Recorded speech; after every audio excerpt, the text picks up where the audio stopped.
Yosua 1 ayat 1 dan ayat yang kedua, kita membaca ayat ini. 1, 2, 3. Sesudah Musa hamba Tuhan itu mati, berfirmanlah Tuhan kepada Yosua bin Nun, abdi Musa itu demikian. Hambaku Musa telah mati, sebab itu bersiaplah sekarang. Seberangilah sungai Yordan ini, engkau dan seluruh bangsa ini, menuju negeri yang akan kuberikan kepada mereka, kepada orang Israel itu. Puji Tuhan. Musa adalah seorang pemimpin Israel pada waktu itu, membawa keluar dari Mesir menuju tanah perjanjian, yaitu tanah Kanaan.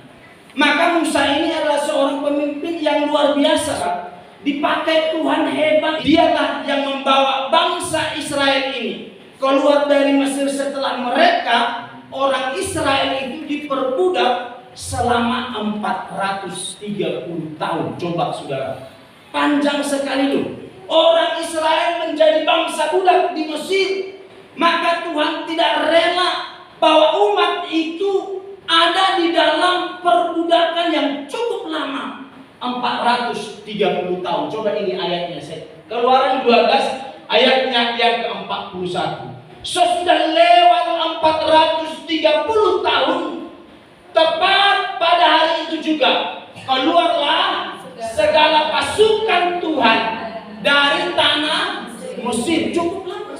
Pasukan Tuhan, umat Tuhan ini 430 tahun lamanya mereka menjadi bangsa budak. Dan tidak enak menjadi bangsa budak. Mereka benar-benar dipaksa bekerja. Tapi Tuhan pakai Musa membawa bangsa ini keluar dari kondisi perbudakan ini. Perjuangan Musa ini, saudara, sangat luar biasa, tidak mudah. Ketika dia masuk ke Mesir, tidak gampang membawa bangsa itu keluar. Dengan berbagai macam cara Tuhan lakukan, sampai ada 10 tulah tidak dikeluarkannya juga orang Israel. Begitu sulitnya bangsa ini dibawa keluar dari Mesir. Dan akhirnya seperti ayat pasal 12:41, sesudah lewat 430 tahun, tepat pada hari itu juga keluarlah segala pasukan Tuhan dari tanah Mesir. Saudara, kehebatan Musa yang lain selain mengadakan tanda-tanda, mujizat 10 tulah, tapi toh juga susah membawa bangsa itu keluar. Dan setelah keluar, kita lihat orang Israel itu marah-marah terus sama Musa. Musa, kenapa kau bawa kami keluar? Kami bisa enak makan bawang merah di Mesir. Tuh, coba cuman bawang merah aja deh, saudara. Mereka senang sekali. Saudara-saudara, mereka begitu marah. Air tidak ada, makanan tidak ada. Apa ini Musa? Saudara, Tuhan izinkan manna dari langit turun dimakan. Wah, kok cuman begini terus makanan? Dikasih burung puyuh sampai muntah keluar dari hidung, semua dimakan. Saudara-saudara, mereka juga masih toh marah-marah. Mana air? Ketika air tidak ada, dipukul batu itu dengan tongkat Musa, air pun keluar minum mereka. Berjalan lagi, ada lagi air, pahit rasanya. Piye toh Musa? Kok kamu bawa kami berjalan keluar air begini tidak bisa diminum? Pahit. Saudara, dilempar kayu, airnya jadi manis. Saudara yang dikasih Tuhan, luar biasa. Musa terus dimarah-marah, disungut-sunguti orang Israel, sampai Musa ngomong begini, Tuhan, terlalu berat membawa bangsa ini. Hapus saja namaku dari kitab kehidupan. Coba saudara, dia rela lalu menjadi korban karena sungut-sungutan orang Israel. Hebat itu Musa. Coret saja namaku dari kitab kehidupan itu. Tidak, tapi mereka harus mati. Nah, saudara-saudara, luar biasa. Maka saya katakan Musa ini seorang yang hebat.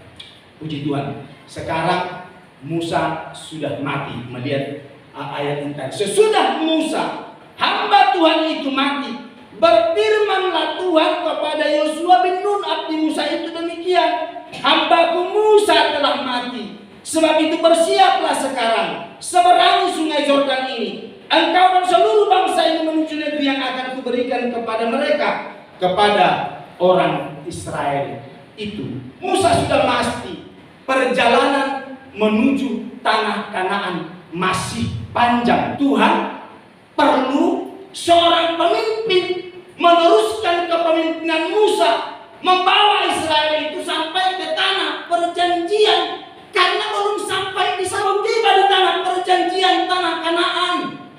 Saudara, ternyata di tengah perjalanan Musa harus mati.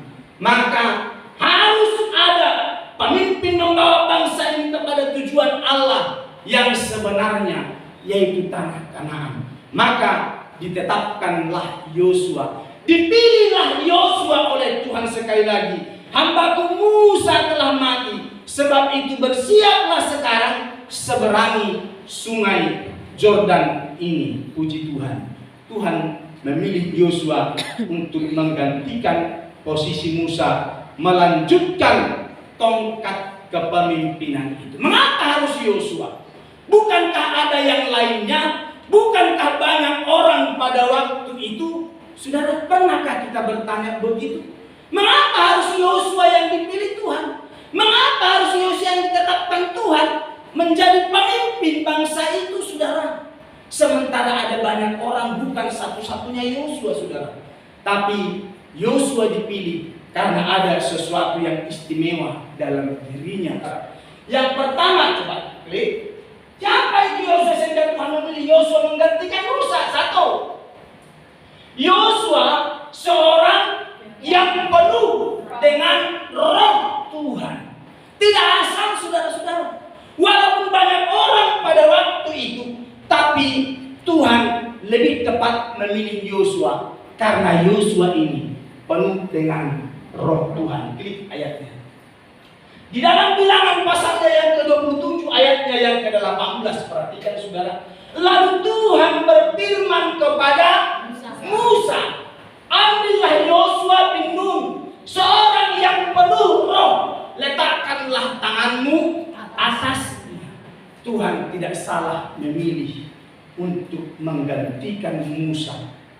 Yosua namanya, bukan simbolon, saudara-saudara, ya, bukan Pak Salomo, ya, tapi Yosua lah yang dipilih Tuhan. Walaupun ada banyak orang-orang pada waktu itu, tapi mata Tuhan tertuju kepada yang namanya Yosua ini karena dia penuh dengan roh. Kalau kita mau dipakai Tuhan, haruslah penuh dengan roh Tuhan. Untuk melayani Tuhan, apapun bentuknya, kita harus penuh dengan roh Tuhan. Setiap kita harusnya yang terlibat dalam satu pelayanan pekerjaan Tuhan harus ditandai penuh dengan roh Tuhan. Harus yang begitu. Pertanyaannya, apakah sudah semua kita dipenuhi roh Tuhan? Saya pastikan belum. Anakku belum penuh Roh Kudus. Saya berdoa kepada anak ini, saya dulu masih waktu SMP udah punya kehausan. Tuhan, bagaimana ini penuh Roh Kudus, seperti apa gitu, saudara. Tapi betul-betul pendeta saya mengembleng terus, kamu harus penuh roh, kamu harus penuh roh, kamu harus penuh roh. Seperti apa penuh roh ini gitu, saudara? Ya, akhirnya kemudian saya bisa menerima baptisan Roh Kudus. Saya katakan tadi, anak saya tentu tidak satu-satunya dia orang yang tidak penuh Roh Kudus di tempat ini. Mesti masih ada di antara kita ini yang belum penuh Roh Kudus. Mari Bapak Ibu kekasih dalam Tuhan Yesus Kristus, itulah modal kita untuk melayani Tuhan. Harus penuh dengan Roh Kudus. Kita ini Pentakosta loh. Pentakosta itu identik dengan orang yang penuh dengan Roh Kudus. Maka rindukan Roh Kudus itu. Karena itulah yang memberikan kepada kita kemampuan ilahi untuk melayani Tuhan. Kita lihat seorang yang bukan pengkhotbah saja, seorang pelayan meja, kata Alkitab dalam Kisah Para Rasul pasal 6, coba. Ya, harus yang penuh roh. Perhatikan Kisah 6 ayat 3.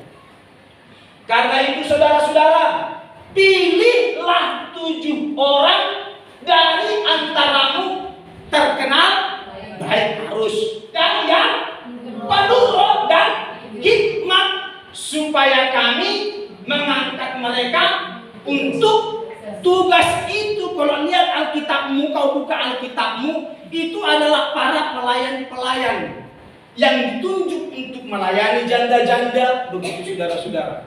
Tidak sekedar cuma melayani janda-janda lu, tapi diminta kepadanya orang yang penuh Roh Kudus. Roh Kudus itu hebat. Roh Kudus itu luar biasa. Dia bisa membukakan segala sesuatu. Dia bisa menyingkapkan segala sesuatu. Maka kita harus minta supaya kita penuh dengan Roh Kudus. Setiap yang melayani harus kita penuh dengan Roh Kudus, dan rindukan itu untuk penuh dengan Roh Kudus. Roh Kudus hebat. Saya kira untuk penuh Roh Kudus tidak gampang. Maksudnya tidak gampang juga tidak sulit. Hanya penyerahan. Kalau kita berserah benar, ya, betul-betul konsen sama Tuhan, kita akan bisa meneteskan air mata. Teruskan itu. Makin konsen, tahu akan diberi bahasa yang baru oleh Tuhan. Ya, bahasa-bahasa yang baru. Saya mengalami hal yang demikian, saudara-saudara. Dibilang gampang, toh juga tidak gampang. Dibilang sulit, tidak sulit. Tapi banyak orang, wah asal aja ngomong aja begitu, saudara-saudara. Ya, puji Tuhan. Mari Bapak Ibu kekasih dalam Tuhan Yesus Kristus, Roh Kudus itu hebat. Saat murid-murid Tuhan penuh dengan Roh Kudus di loteng Yerusalem, kita lihat betapa dahsyatnya para murid-murid itu dipakai Tuhan. Tadinya seorang penakut, tapi sekarang dipakai hebat. Contohnya Rasul Petrus. Sekali berkhotbah 3.000 jiwa. Kisah Rasul 2:41. Di pasal 2 ayat 1 itu kan di sana mereka penuh dengan Roh Kudus. Baru saja penuh Roh Kudus di ayat 41 berkata begini. Orang-orang yang menerima perkataannya itu, ini khotbahnya Petrus pada waktu itu. Petrus berkhotbah. Lalu dikatakan orang yang menerima perkataannya itu memberi diri dibaptis, dan pada hari itu jumlah mereka bertambah 3.000 jiwa. Pasti orang penakut loh, ya. Tapi sekarang ketika dia penuh dengan Roh Kudus, Roh Kudus itu hebat. Dipakainya Petrus sekali khotbah 3.000 jiwa bertobat, saudara. Lalu kemudian berkhotbah yang kedua 5.000 jiwa. Coba Rasul 4 ayatnya yang keempat. Tetapi di antara orang yang mendengar ajaran itu banyak yang menjadi percaya, sehingga jumlah mereka menjadi kira-kira 5.000 orang, laki-laki sekaligus menjadi bertobat, saudara. Itu bukan pekerjaan Petrus, bukan hikmat Petrus, bukan kepintaran Petrus, tapi itu pekerjaan Roh Kudus. Itulah yang dibuat Tuhan ukurannya. Yosua ditetapkan menjadi seorang pemimpin karena penuh dengan Roh. Iya, tidak sembarangan. Ada banyak orang di sana, tapi kamu orang pakai. Yosua pas untuk itu. Itu yang pertama. Siapa? Yosua, sehingga Tuhan memilih Yosua menggantikan Musa karena Yosua penuh dengan Roh Allah. Itu yang pertama. Yang kedua, kita lihat setia dalam kemah. Yosua ini seorang yang setia, seorang yang teguh, seorang yang bersungguh-sungguh kepada Tuhan. Tidak sekedar menjadi umat Tuhan, tapi dia seorang yang setia dalam kemah. Keluaran 33 ayat 11. Dan Tuhan berbicara kepada Musa dengan berhadapan muka seperti seorang berbicara kepada temannya. Perhatikan, Tuhan ngomong kepada Musa seperti temannya berhadapan muka. Begitu bilang. Kemudian kembalilah ia ke perkemahan. Tetapi abdinya Joshua bin Nun, seorang yang masih muda, tidaklah meninggalkan kemah. Yosua seorang yang cinta kepada Tuhan. Yosua seorang yang setia kepada Tuhan. Ketika Musa selesai berbicara berhadapan muka dengan Tuhan, dia kembali ke kemah tempat perkemahan itu. Sudah ditemukannya Yosua ada di sana. Dia tidak meninggalkan kemah itu. Dia ada di rumah Tuhan pada waktu itu. Puji Tuhan. Ini hebatnya Yosua. Kata setia dalam Kamus Besar Bahasa Indonesia saya tulis di sini, tetap. Dan yang kedua, berpegang teguh. Inilah setia. Nah, Yosua itu seorang yang setia, seorang yang teguh. Inilah keberadaan Yosua. Maka Yosua ditetapkan menjadi pemimpin pengganti dari Musa. Ciri orang yang setia itu dapat dipercaya. Yosua ini dapat dipercaya ketika ditinggal oleh Musa untuk bertemu dengan Tuhan, bercakap-cakap. Coba, usianya muda, dia tidak lari keluyuran kemana-mana. Dia setia, dia bertanggung jawab. Tidak dibiarkan kemah itu kosong, tapi dia ada di sana. Maka ketika Musa muncul dan masuk ke kemah, di sini Yosua, itu saudara, tidak meninggalkan kemah. Biasanya anak-anak muda yang masih muda-muda, atau lihatlah anak-anaknya. Nah, jangan tinggalkan rumah ya. Bapak, ibu mau pergi kemana? Ke Jogja misalnya. Itu sangat jauh ya dari Solo misalnya. Wah, anak-anak ini bebas, berhitung itu. Ke Jogja perjalanan 1 jam, mulai 2 jam. Wah, bebas, aku nanggonya koncoku. Loh, pergi saudara keluyuran. Ya, keluyuran. Nah ini, Yosua keluyuran, tapi tetap tinggal di kemah. Dia setia sudah. Jangankan anak-anak kita pun. Kalau kita seorang pekerja, seorang karyawan, bos renek, Allah leda-lede kerjaan. Kalau tidak leda-lede itu yang bagus. Tapi kalau kau leda-lede bekerja, kau tidak bagus itu, tidak loyal. Firman Tuhan bilang, bekerjalah seperti untuk Tuhan. Iya. Saya ingatkan kepada kita, para pekerja-pekerja, pegawai-pegawai yang ikut orang dimanapun kita ada. Bertanggung jawablah atas pekerjaan. Jangan main-main. Karena bos sudah ada, wesak karapku. Yosua masih muda. Tapi dia tidak meninggalkan kemah saat ditinggalkanmu. Setia dia. Bertanggung jawab dia, saudara. Itu ciri orang yang setia. Bisa dipercaya. Tuhan menuntut kepada kita semua supaya kita dapat dipercaya.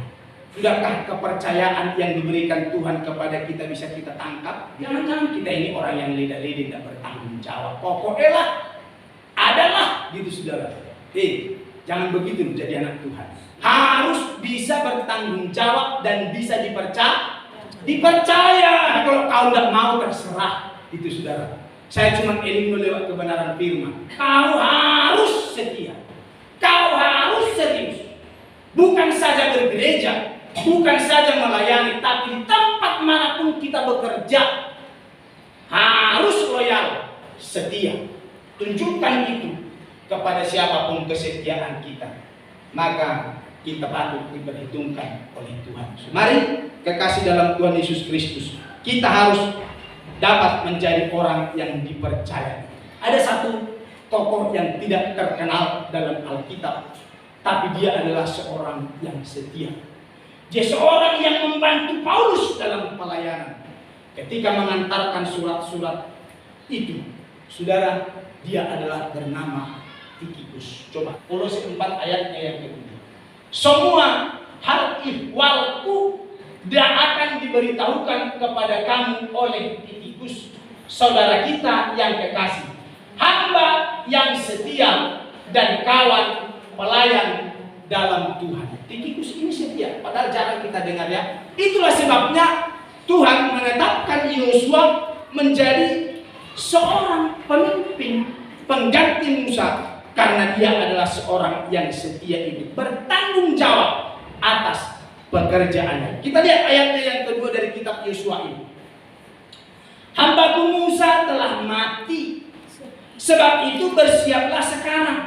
Seberangilah sungai Yordan ini, engkau dan seluruh bangsa ini, menuju negeri yang akan kuberikan kepada mereka, kepada orang Israel. Puji Tuhan. Saat Tuhan menetapkan Yosua memimpin orang Israel, Tuhan bilang, bersiaplah sekarang seberang sungai Yordan ini. Itu berbicara tantangan ke depan yang akan dihadapi oleh Yosua. Bahwa tantangan ini tidak gampang loh Yosua. Tantangan ke depan ini tidak mudah loh Yosua. Begitu berat, begitu kencang.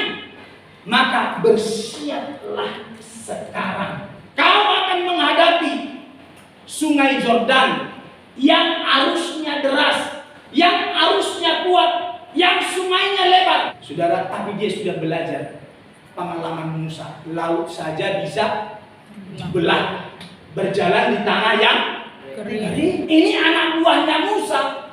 Bersiap sekarang. Kau bukan menghadapi laut, sekarang sungai yang besar, arus yang deras. Harus kau hadapi itu. Tantanganmu berat membawa bangsa ini.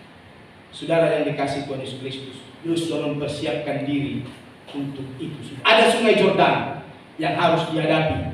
Yang kita hadapi sekarang ini bukan sungai Yordan lagi, enggak. Yang kita hadapi sekarang ini, yang sangat kuat, lingkungan kita, pergaulan kita hadapi. Ya, maka bersiaplah sekarang. Kau harus bisa hadapi itu. Bukan sungai yang deras, tapi lingkunganmu, pergaulanmu itu bisa menyeretmu keluar dari Tuhan. Kau mau terseret apa enggak? Kamu yang belum menikah, kuatlah sekarang. Jangan sampai kau digeret keluar dari kekristenanmu. Amin. Masih ada anak-anak muda, ada Marlina, ada Tasya, ada Elsa. Ingat, tantanganmu sekarang bukan sungai Yordan, bukan.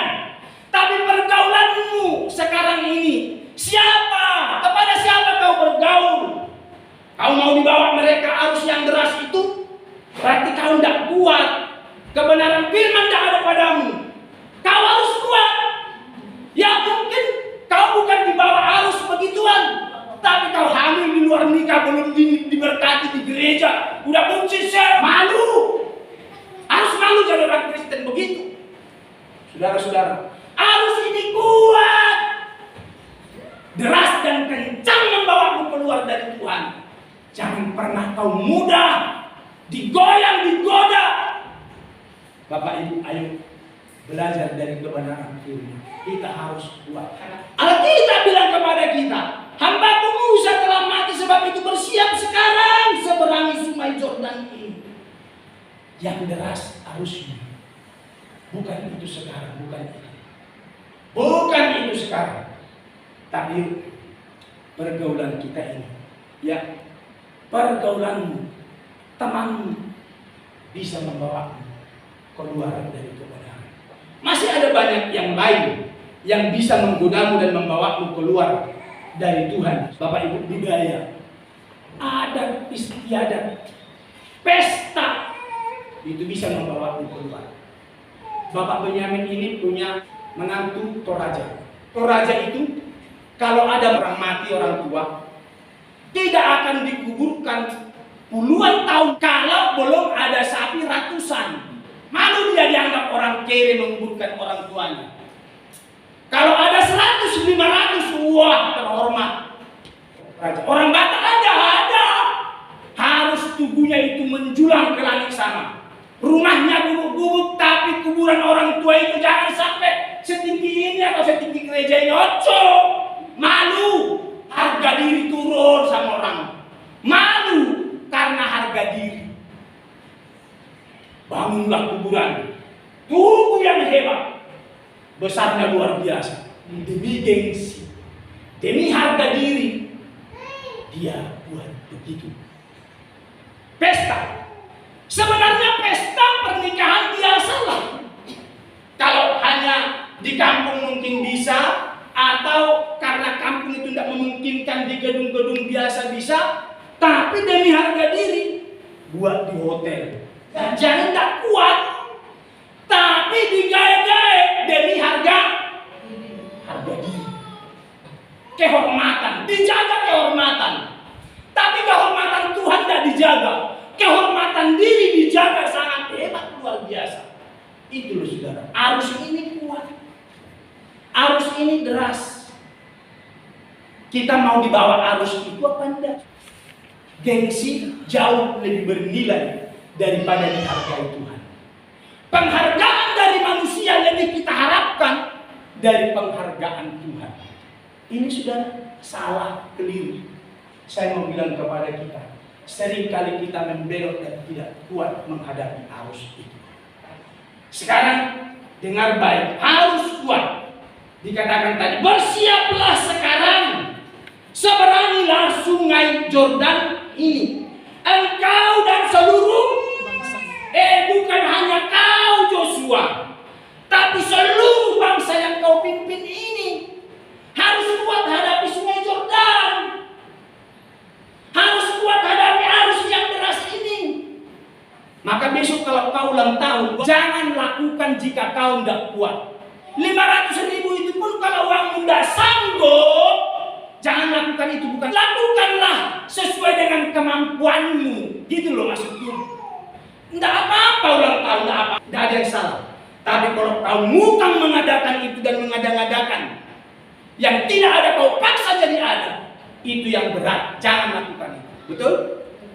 Ini loh, arusnya deras. Siapa temanmu, siapa teman bergaulmu, membuat kau berat di sana.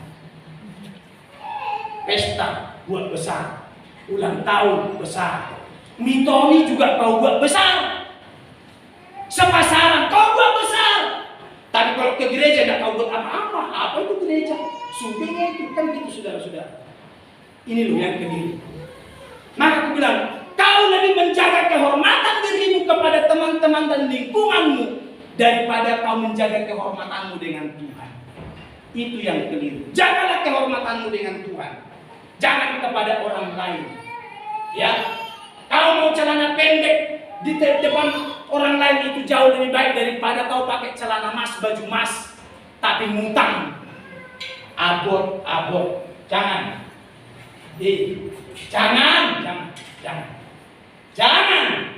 Jangan kau coba-coba pakai sepatu yang mahal dan segala macam itu. Tapi sebenarnya itu kau tidak punya kemampuan di sana. Berarti saudara-saudara, itu arus yang deras. Maka diingatkan oleh Tuhan kepada Musa ini. Sebab itu bersiap sekarang, seberangi sungai Yordan ini, engkau dan seluruh bangsa ini menuju negeri yang akan kuberikan kepada mereka, kepada orang Israel. Bersiap sekarang kau, tapi bersama seluruh bangsa ini. Ya, bukan kau yang berat, tapi seluruh bangsa ini harus siap menghadapi arusnya sungai Yordan. Ya, mari Bapak Ibu kekasih dalam Tuhan Yesus Kristus, arus ini deras sekali lagi. Pergaulanmu jaga, semua demi gengsi, pesta apapun itu jaga demi kehormatan Tuhan, jangan kehormatan pribadi. Sebab itu bersiaplah sekarang, seberangi sungai Yordan ini. Harusnya arus kita itu lebih kuat mendorong mereka, jangan kita yang dibawa arus. Perkebol. Jadi kau yang dibawa arus, bukan kau arus deras untuk membawa mereka, tapi kita ini loh yang terbawa arus. Saya ketemu kemarin seorang Kristen pelayan Tuhan yang luar biasa. Waktu masih mudanya bersemangat menikah. Sekarang anakku ini loh, nek tak bawa ke sana, katanya sawan. Saya ikut orang tua lah. Arus itu deras membawanya. Kita dibawa arus ini. Coba siapa besok mau menikah kasih salib? Mau? Lina, kalau nikah besok kasih salib. Hah? Kasih salib itu. Kalau tidak ada gambar Yesus tersalib, buat itu salib besar. Bila orang Kristen ya, gitu saudara. Kau undang yang Muslim dia lihat Kristen. Biar mereka yang diseret arus oleh kita, bukan kita diseret arus. Mitoni dibawa arus. Sungai Yordan ini keras. Bersiap sekarang. Jangan kasih dangdutan, jangan kasih campur sari supaya senang orang. Kau terbawa arus namanya itu. Bila perlu kau dengar, jangan-jangan ini ada kaset, ini ada flashdisk. Gitu sudah, harus moderas membawa yang lain masuk. Kalau kau tidak masuk, minimal sudah tahu. Ini mereka tidak tahu loh pestanya Kristen apa enggak. Nyanyinya campur sari, bojoloro, loh. Orang Kristen pakai nyanyian bojoloro di sana. Pestanya itu pesta Kristen. Kalau pesta orang lain ya monggo lah. Kalau pesta Kristen jangan sampai ada bojoloro di sana. Ya, suka teki, boceng, ya pamer bojo ada lagi nyanyi begitu bu, pamer bojo. Coba sini nyanyi dulu, pamer bojo. Bojo ke bawah arus kita. Loh, kurang apa tuh lagu-lagu kita itu begitu hebat luar biasa? Iya. Pasang itu. Kalau jujur kita yang di bawah arus, Tuhan ingatkan Yosua, bersiaplah sekarang, ya seberangilah sungai Yordan ini, engkau dan seluruh bangsa ini. Jangan kita yang di bawah arus, tapi kita bawa mereka. Saya ingin dan rindu dari jemaat kita, ketika besok ada pernikahan, kasihlah salib. Ibu Yulike dengar dulu, kasih Yulike nanti pernikahan salibnya. Lah iya, mau lama mau dari sekarang dengar baik. Haleluya. Ya, jangan pakai istri luar. Jangan. Hapus ini kasetku banyak gitu. Ah malu om, malu. Kan ini lingkungannya kita harus menyesuaikan. Menyesuaikan apa diseret arus? Ya kan gitu. Kita bahasa kita sangat rohani sekali. Menyesuaikan dengan lingkungan lah. Lah mereka disesuaikan dengan lingkunganmu. Enggak kok. Iya. Memang 5 agama itu 6 sekarang, 6 agama itu ada. Ya kebetulan kita buat di kita. Jangan serupa dengan dunia. Harus berbeda saudara-saudara. Harus beda. Jangan dibawa arus. Kau yang bawa mereka. Mari Bapak Ibu Saudara yang dikasih Tuhan. Ini firman Tuhan mengingatkan kepada kita. Itu semua bisa menjauhkan kita. Efesus 6 ayat 10 supaya kita kuat. Akhirnya hendaklah kamu kuat di dalam Tuhan. Kuat kamu di dalam Tuhan supaya tidak gampang dibawa arus. Di dalam kekuatan kuasanya, kenakanlah seluruh perlengkapan senjata supaya kau kuat. Kenakan perlengkapan senjata Allah. Apa itu? Firman. Ya firman saudara-saudara. Supaya kamu dapat bertahan melawan supaya kau kuat bertahan tipu-tipuan itu, pekerjaan-pekerjaan iblis itu. Ya, jangan kau dibawa arus tipuan iblis. Ya, kalau kau lakukan itu berarti kau yang terbawa arus, kau tidak kuat. Saya bercita-cita sekali lagi, anakku menikah tak gaya salib gede misalnya, orang kecil seperti ini, tidak ketok dari belakang kalau panjang acaranya.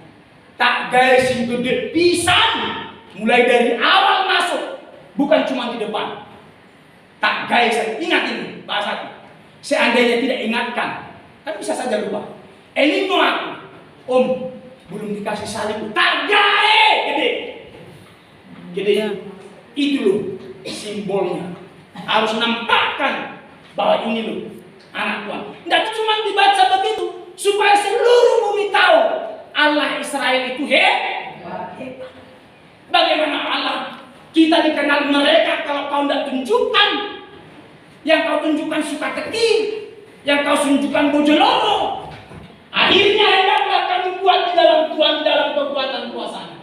Kenakan seluruh perlengkapan senjata Allah supaya kamu dapat bertahan melawan tipu muslihat iblis. Jangan kau ditipu-tipu iblis. Ya jangan kita ini menjadi bulan-bulanan iblis. Oh kita pilihan kok jadi bulan-bulanan iblis. Bersiap sekarang. Seberang sungai Yordan.